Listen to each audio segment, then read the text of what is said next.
wife will message me talking about, sir, why are you rocking up there? Do you have the pizza? I know, it was rough. I'm messaging the back with a little gift nod my head, yes, talking about, sir, you getting old, sir. Tell him to wrap this up. I want to know how I feel about it honestly. If a man cannot pee on his fans, I don't want to be in show business anymore because, well, that's why I got in the game, baby. I got dreams too.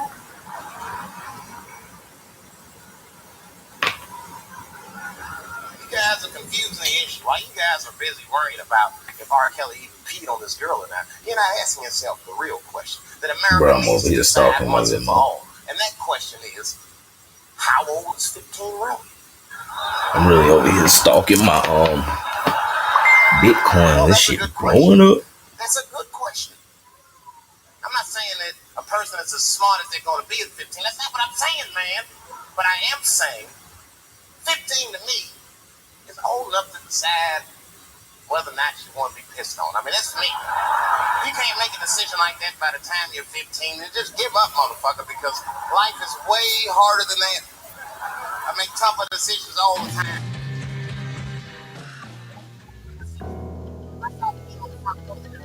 Calculate and think, how do I feel about this? Am I okay with it? They just move. You can do that at 15. I could have. I've been 15. When I was 15, I was doing stand-up in nightclubs. I smoked reefer from time to time. Friends were selling crack. I was trying to finger fuck people. I knew what was happening around me to some degree. Getting pissed on was the least of my worries at 15. Trust me. But it keeps coming up. There's a lot of confusion around that age. Anytime 15 comes up, people freak out. Like when that girl Elizabeth Smart got kidnapped. Right? Remember in Utah last year's 15-year-old girl Elizabeth Smart was kidnapped, and then they finally found her, and the whole country was relieved. And I was the only one saying, damn, she wasn't that smart after all. Not because she got kidnapped, that could happen to anybody. I'm not knocking her for that. I'm just saying, if you kidnapped me when I was 15, gotta take me further than 8 miles away from my house, man. God damn. You can't hold me prisoner around shit I recognize. I'll break away. I'll break away. Fuck off me, nigga. That's my bus stop. I know where I'm at. I'm going home.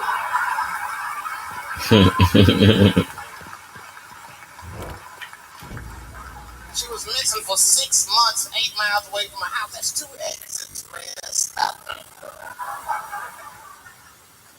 And while she was missing, during this half a year that this girl was missing, there's a 7-year-old black girl gets kidnapped in Philadelphia. Nobody knows her name. They might have talked about it. When I need transportation. Hey, I'll get around to you right away. She chewed through the ropes and had both of these motherfuckers in jail in 45 minutes flat. 7 years old. I'm not making this up. 2 crackheads kidnapped her and took her back to the crack house and tied her up. And then they left her. And the crackheads, I gotta make moves. Crack, smoke, chocolate, eat. These motherfuckers make moves. It was out. As soon as they left, this little girl got the nipple. She was kidnapped at 4 o'clock and at home watching herself on the news at 5:30. That shit is crazy. That's a news story. That is a news story. Damn. Meanwhile, in Utah, 15-year-old Elizabeth Smart's captors left her alone too, and they didn't even tie her up because they're Phillies. They just bounced. Don't try to escape, bitch, or we'll kill you. Be right back. Leave. She's 15, sitting in the house by herself. I'm not gonna get out of this. Come on, Elizabeth, think. Think, Elizabeth, how am I gonna get out of here? Why don't you just open the fucking door and go outside? Have you thought about that? If you have a quarter, do you know your phone number? You're 15, bitch, run. Stop thinking and stop making moves. I know I sound mean, and I know what people are thinking when I'm saying this, Dave, she's only 15. All right, but that's the discrepancy, because when you talk about a little girl like Elizabeth Smart, then the country feels like 15 is so young and so innocent. On the flip side, here comes 15 again. Now we're talking about a 15-year-old black kid in Florida. This black kid accidentally killed his neighbor. He was practicing wrestling moves that he saw on TV. Now, was he a kid?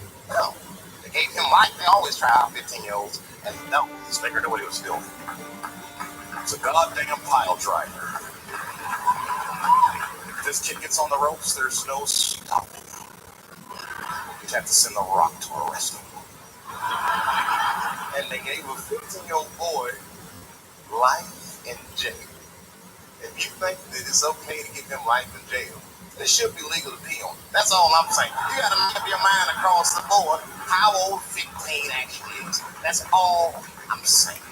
So I'm gonna tell you right now, if somebody comes in here and puts a gun in my head and says, Chappelle, you got a choice to make. You're either going to jail for a month or we'll let you go.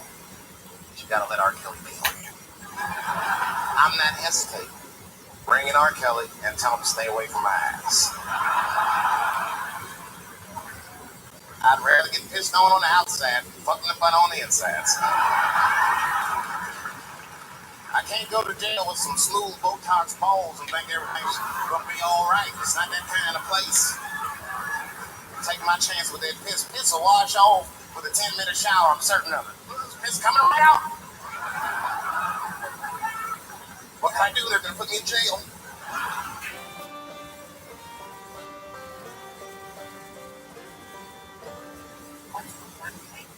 We all have to come. We all die. Until this morning.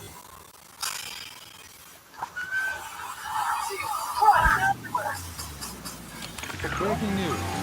A raging fire has swept through the storied boxing arena in Southdowns today. Firefighters are now battling the blaze. There is no...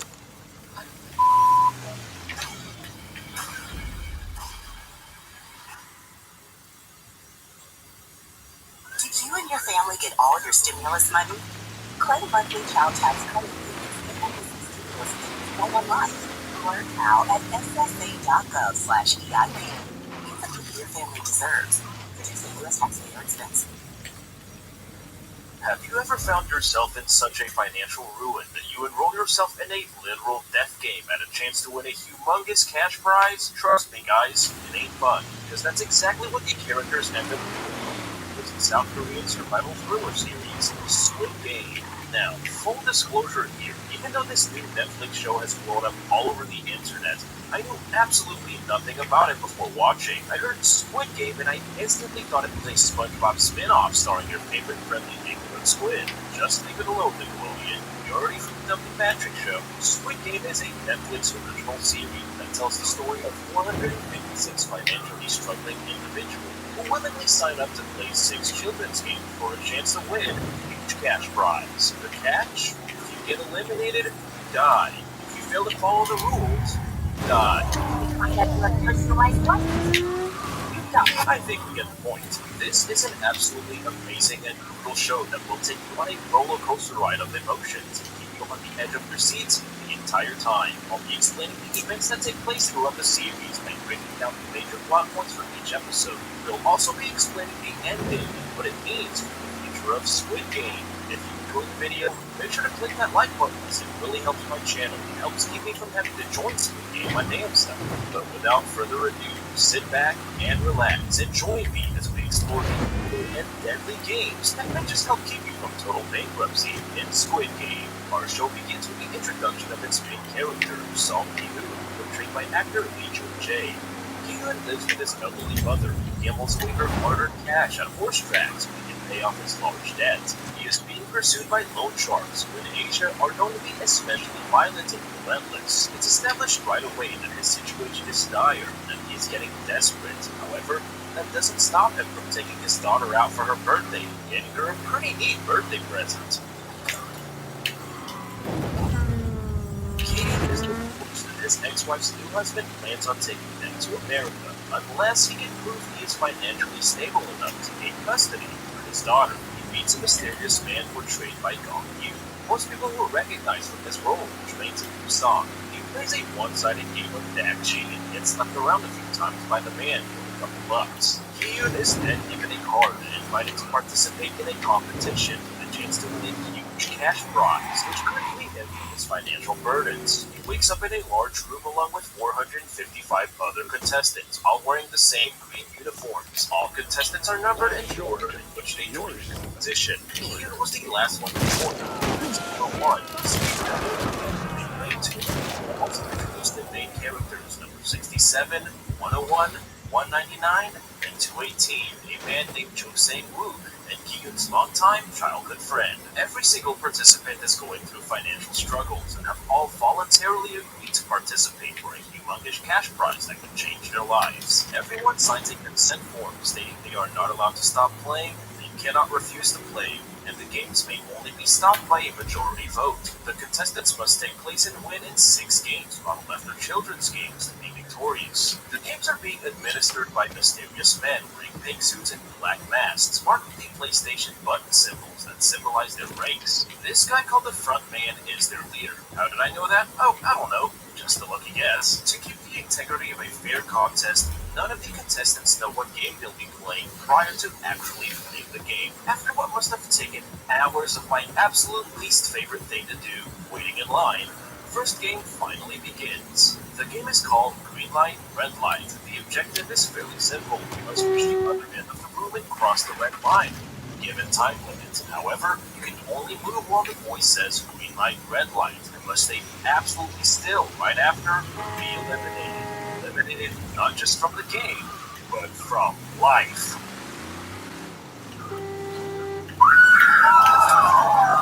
A huge portion of the players are straight up gunned down in seconds, like Memo himself was manning the machine guns. However, number 1 just doesn't give up.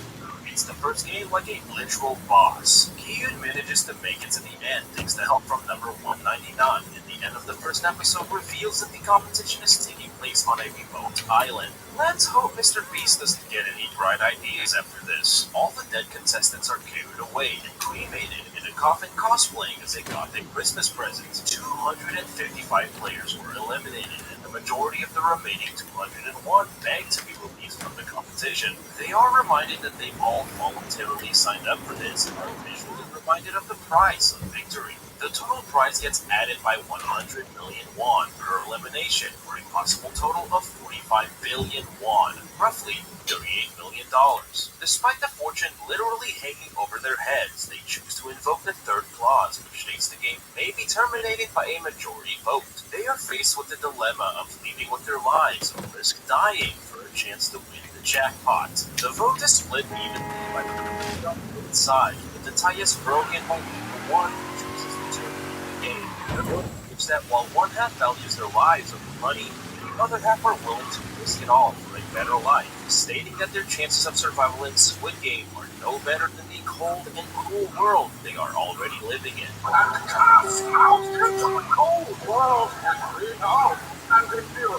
All the contestants are released back into the world. We get a deeper dive into all their struggles. Sang-woo befriends Ali and shows him an act of kindness by paying for his bus fare. Ali is an international worker from Pakistan with a wife and 1-year-old son who hasn't been paid by his employer in months. Number 67's name is Kang Sae-byung, who defected from North Korea with her little brother Chil. She needs money to rescue her parents from North Korea and reunite her family. Sae-byung is a cold and reserved young woman who sees the absolute worst in society and doesn't trust anyone.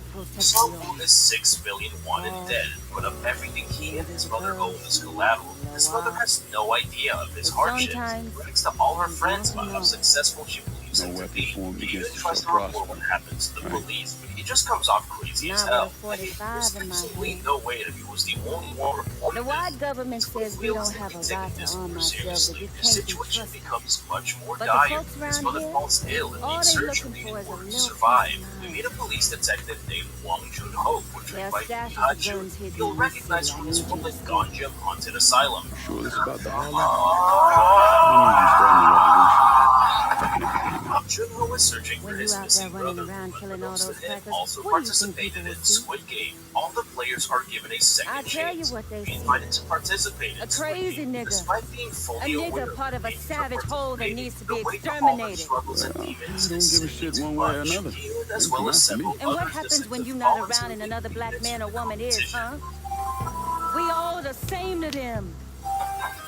Don't you think the people of this All the neighborhood, contestants are the participating mechanic, because the according to a housewife, report by have a many right made, to defend Detective Junho themselves? followed History tells me that Ki-yoon giving you and more to sneak guns his might way be onto the unhelpful boat for by me. disguising himself as one of the shy guys. Now, Not this is a anymore. minor gripe, but I really hate when people in movies or I'll shows see to decide it to they get dangerously in the hands of investigate the something right all on their own without telling a soul what they're up to. I get that it adds narrative suspense, See what I but can it also makes them look really stupid. He infiltrates the Pigmen group learns that they I'll too make must sure you abide by a benefit as specific set well. of rules. 187 contestants return and instantly begin to form teams to raise their survival odds. Kyu, Sangwoo, Ali, and the old man agree to form a team At and look some out for point, each we're other. gonna have They to are lined test up and it. handed out food during a set meal period, in which number We 111 ain't there finds a yet. unique note inside of his food. The second game takes place inside of a huge children's playground. They are instructed to stand in front of one of four shapes: circle, triangle, star, or an umbrella. They are then handed a metal tin containing a dalgona candy, also known as honeycomb or Korean sponge candy. The candy is outlined with the respective shape they chose to stand in front of. The objective of the game is to perfectly cut out the shape of the candy without breaking it. Sangwoo figures out the next game with help from Sai-young, who snuck into the vents during a bathroom trip the previous night. He shows his true colors early. He chooses not to disclose the crucial game information to his teammates, leaving them at a disadvantage.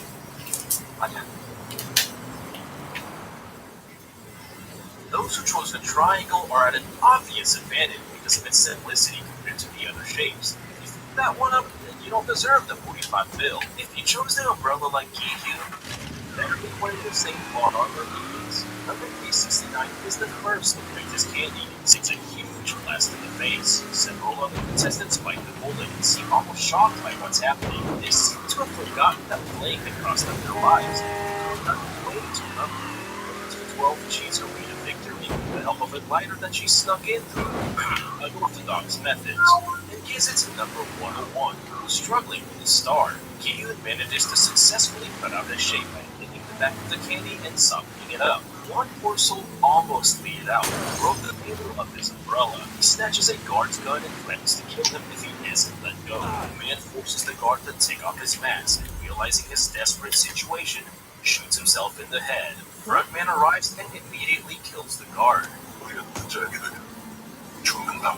The survivors regroup and we learn that 79 players were eliminated during Game 2, bringing the total prize up to 35 billion won. Number 212 joins up with 101 and his group of thugs for having helped them the previous game. She appeared very manipulative from the beginning, and it's obvious that she will do whatever it takes to have an upper hand. I'm pretty sure that we all know someone like that in real life. During a meal period, 101 and his group of goons enter the food line a second from 550 exact number of contestants. The guard doesn't seem to care that food was unjustly taken from the others. Come on, man. Number 271 confronts the thieves and gets beaten to death by 101.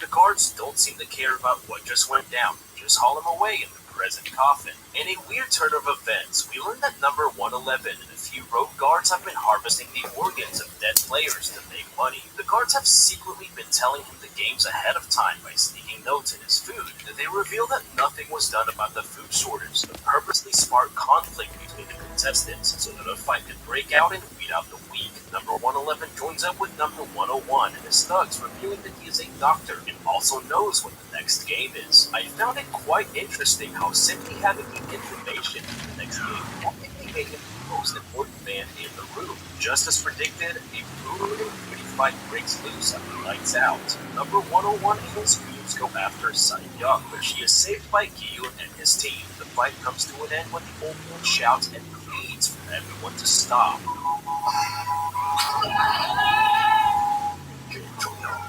The guards were on standby the entire time, waiting on the order to step in and stop the fight. In the aftermath of the brawl, the group revealed each of their names to build trust among them. The old man's mental state is starting to deteriorate as he does not seem to remember his own name. From that ages ago.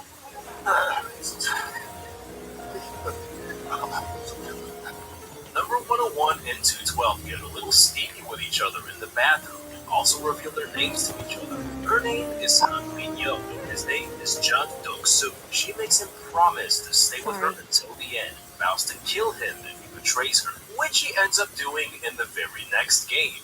With exactly 80 players left, they are instructed to come up with teams of 10, and Dok-soo dumps Min-yo because she is a woman.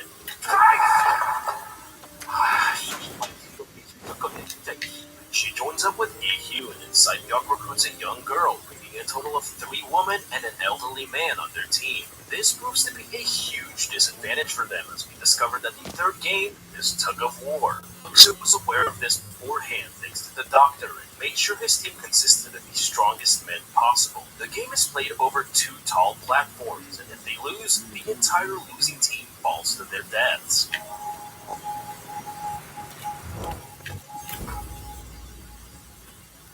Luxu's team easily overpowers the other team and wins Just the getting her battle. warmed up.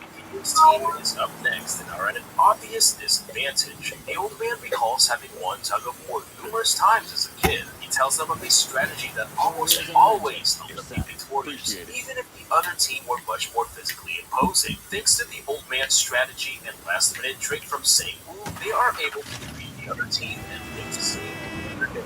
Detective Junko is involved.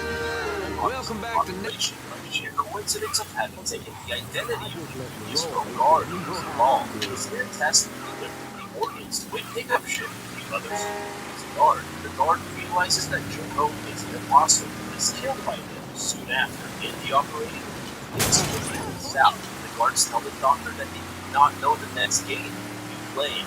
The doc is totally not down with that.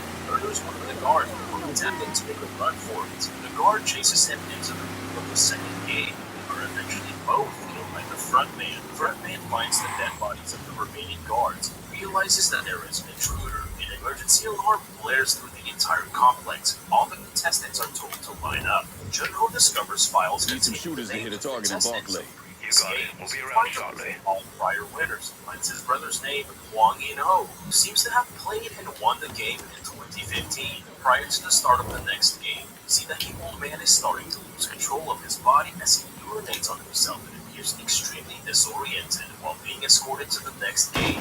The bodies of the doctor and the road guards hung out for display. They are told that the men broke the rules and tainted the pure ideology of this world for their own benefit. Every contestant is considered equal and are given the same level of opportunity to succeed on an even playing field. The contestants are then instructed to partner up in this game. All partners up with Psycho partners up with the young girl, and Gi-yoon partners up with the old man.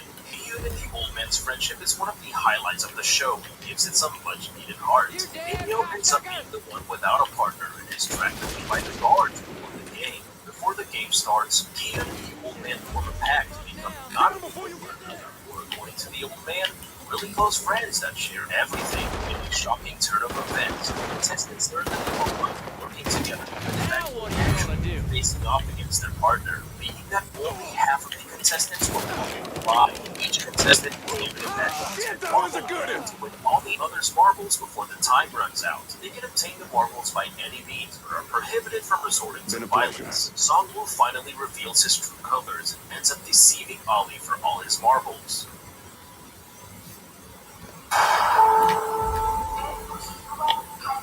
Ali made the fatal mistake of being too trusting of Sang-woo. He was a truly sympathetic character with a naive personality which put him at a disadvantage from the very beginning. Ali never fully realized the gravity of the situation and what one must do to survive. Ali represents all the naive and innocent people that get preyed on and taken advantage of every single day. The young girl purposely loses her game against Saipyeok so that she may advance to the next stage. She reveals that she went to prison for killing her father after he murdered her mom. She tells Saipyeok that unlike her, she doesn't have a family and no real reason to win all the money.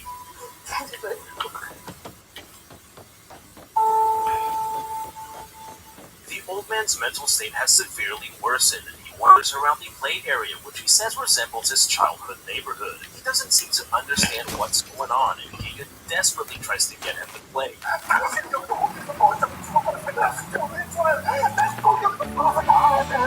is now clear that the old man has everything off his mind. Unfortunately, takes advantage of this to the power of blood. These marbles, the old man eventually revealed that he was aware of the enemy's perception the entire time, literally against him with the last marble. Instead, he reveals his name to be power.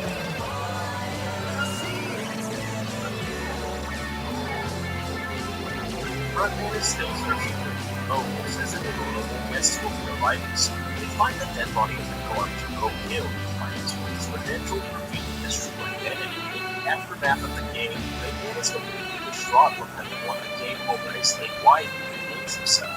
We also see that Mafia was sitting on her bed the entire time and locked out from having to participate. With the majority of the beds now removed, we see that the walls actually reveal which games will be played all along. I can confirm that they were there the entire time as they actually reveal games 5 and 6. The VIPs finally arrive on the island and reveal that the competition has been taking place for their entertainment, showing that the main reason behind the competition is not a couple people get money, but to ultimately entertain the rich. The frontman informs the host of the VIP's arrival. We see that his identity is also hidden behind a very glamorous animal mask, just like the VIPs. The acting from the English-speaking VIPs is absolutely hilarious and cringy.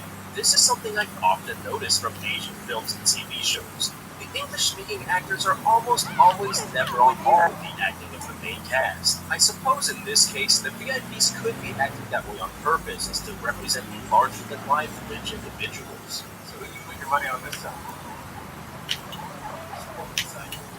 Junho sneaks his way into the VIP section by disguising himself as a waiter and uses his phone to record evidence. Before the 5th game starts, the contestants are told to choose a mannequin number 1 through 16, as it determines the order in which they'll be playing. This is an extremely difficult and dangerous choice, as none of them know what lies ahead in the next game. He can't make up his mind quick enough and is left either number 1 or 16. A man approaches him and begs him to let him pick number 1. He says that he has been living as a coward his whole life and finally wants to take charge and lead from the front. You go, man. In the 5th game, the contestants must cross a bridge